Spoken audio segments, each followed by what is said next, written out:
ഇവാഞ്ചലിയും അനുദിന സുവിശേഷ വിചിന്തനം. ഈശോ മിശിഹായ്ക്ക് സ്തുതിയായിരിക്കട്ടെ. ആഗമനകാലം ഡിസംബർ 20 ഇന്ന് നമ്മൾ ധ്യാനിക്കുന്ന വചനഭാഗം ലൂക്കായുടെ വിശുദ്ധ സുവിശേഷത്തിലെ 1-ാം അധ്യായം 26 മുതൽ 38 വരെയുള്ള തിരുവചനങ്ങൾ. മറിയത്തിന് ലഭിക്കുന്ന ആ മംഗളവാർത്ത, അതാണ് നമ്മൾ ഇന്ന് ധ്യാനിക്കുന്നത്. അപ്പോക്രിഫൽ പാരമ്പര്യങ്ങളനുസരിച്ച് മറിയത്തിന് മംഗളവാർത്ത ലഭിക്കുന്നത് 12, 13 തൊട്ട് 15, 16 വയസ്സിനുള്ളിലായിരിക്കും എന്നാണ്.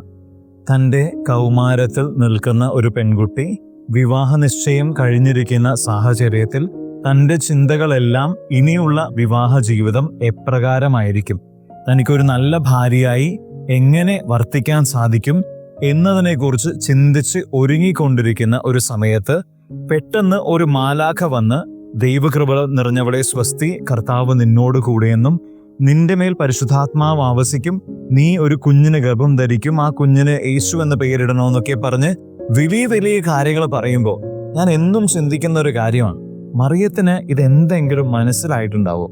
കാരണം ഇന്ന് നമ്മളൊന്ന് തിരിഞ്ഞു നോക്കി ചിന്തിക്കാൻ വേണ്ടി ശ്രമിക്കുമ്പോൾ ഇതിനൊക്കെ അർത്ഥം നമുക്ക് തോന്നും. കാരണം നമുക്കൊരു സ്ക്രിപ്ചറൽ, ഒരു വചനത്തിന്റെ ഒരു ബാക്ക്ഗ്രൗണ്ട് നമുക്കുണ്ട്. പക്ഷേ മറിയത്തിന് ഒട്ടും പ്രതീക്ഷിക്കാത്ത സമയത്ത് ലഭിക്കുന്ന ഈ ഒരു സാഹചര്യം, അത് വചനം കൃത്യമായിട്ടും രേഖപ്പെടുത്തുന്നുണ്ട്. ഇത് കേട്ടപ്പോൾ അവൾ അസ്വസ്ഥയായി. മാലാഖ ആശ്വസിപ്പിക്കുന്നുണ്ട്, ഭയപ്പെടേണ്ടെന്ന് പറഞ്ഞുകൊണ്ട്. പക്ഷേ അതിനുശേഷം പറയുന്ന കാര്യങ്ങളും മറിയത്തിന് അന്ന് മനസ്സിലായോ എന്ന് ചോദിച്ചാൽ സംശയമാണ്. പക്ഷേ ഏറ്റവും അവസാനം മറിയം എന്തുകൊണ്ട് കർത്താവിനോട് പറയുന്നു, ഇതാ കർത്താവിന്റെ ദാസി, നിന്റെ വചനം പോലെ എന്നിലാകട്ടെ എന്ന്. എന്തുകൊണ്ടാണ് മറിയം അങ്ങനെ പറയുന്നത്? എനിക്ക് തോന്നുന്നത് മറിയം അങ്ങനെ മുഴുവനായിട്ടും തനിക്ക് ഏൽപ്പിച്ചിരിക്കുന്ന ഈ ഒരു ദൗത്യം ഏറ്റെടുക്കാനുള്ള കാരണമെന്ന് പറയുന്നത് ഏറ്റവും അവസാനം മാലാഖ പറഞ്ഞ ഒരു കാര്യമാണ്. നിന്റെ ചാർച്ചക്കാരിയായ എലിസബത്ത്, വന്ധ്യ എന്നറിയപ്പെടുന്ന അവള് ഗർഭം ധരിച്ചിരിക്കുന്നു, ഇപ്പോൾ അവൾക്ക് 6-ാം മാസമാണ്.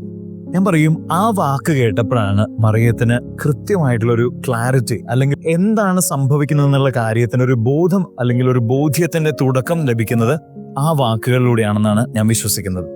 കാരണം മാലാഖ സംസാരിച്ച ആ ദൈവിക കാര്യങ്ങൾ ഗ്രഹിക്കാനുള്ള കഴിവ് മറിയത്തിന് ഉണ്ടാവണമെന്നില്ല.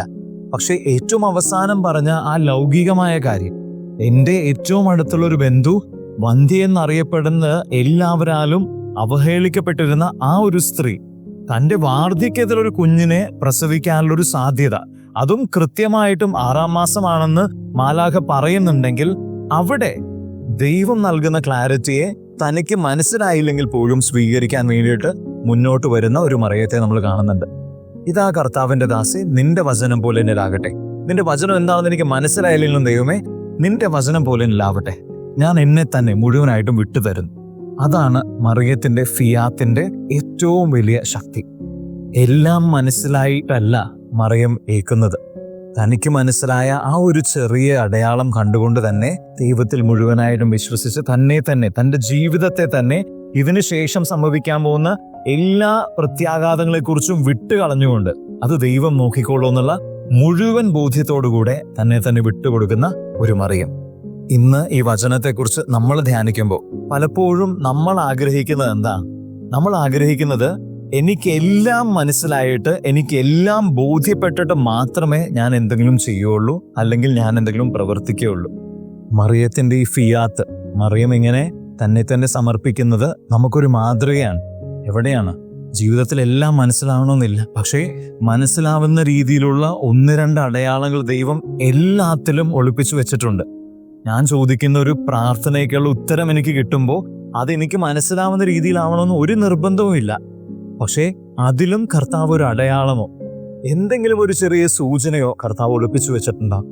ആ സൂചനയെ സ്വീകരിച്ചുകൊണ്ട് ബാക്കി മുഴുവനും കർത്താവിൽ പ്രത്യാശ വെച്ചുകൊണ്ട് നമ്മുടെ ജീവിതത്തിൽ മുന്നേറാൻ നമ്മളെ കൊണ്ട് സാധിക്കും. ക്രിസ്മസിന് വേണ്ടി ഒരുങ്ങുന്ന നമ്മൾ ചെയ്യേണ്ട ഏറ്റവും ആദ്യത്തെ കാര്യം, കുറെ അധികം ചിന്തിക്കാതെ വളരെ സിമ്പിളായിട്ട് കർത്താവ് കാണിച്ചു തരുന്ന ചെറിയ ചെറിയ അടയാളങ്ങളിലും സൂചനകളിലും ദൈവത്തിന്റെ പദ്ധതി എന്താണെന്ന് മനസ്സിലാക്കി, ദൈവത്തിന്റെ ഇഷ്ടം എന്താണെന്ന് മനസ്സിലാക്കി നമ്മളെ തന്നെ വിട്ടുകൊടുക്കാൻ വേണ്ടിയിട്ട് നമുക്ക് പരിശ്രമിക്കാം.